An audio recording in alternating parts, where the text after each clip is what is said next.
পদ্মজাকে লেখা আমিরের শেষ চিঠির কয়েকটি লাইন।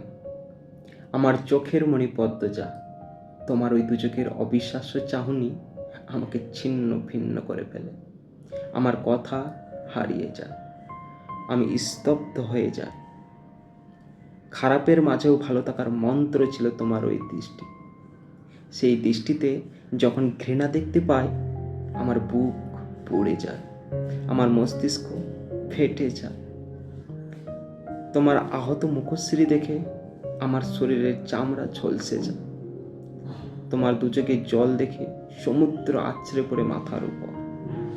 আমার মিথ্যাচার, আমার প্রতারণা তোমাকে কষ্টের ভুবনে ছুঁড়ে ফেলে।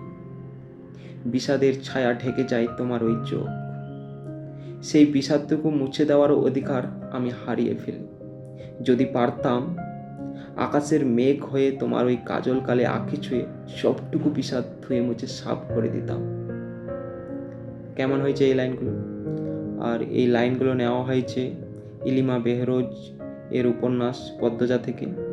যদি ভিডিওটি ভালো হয় তাহলে অবশ্যই ভিডিওটিকে লাইক, শেয়ার অ্যান্ড সাবস্ক্রাইব করবে। কেমন?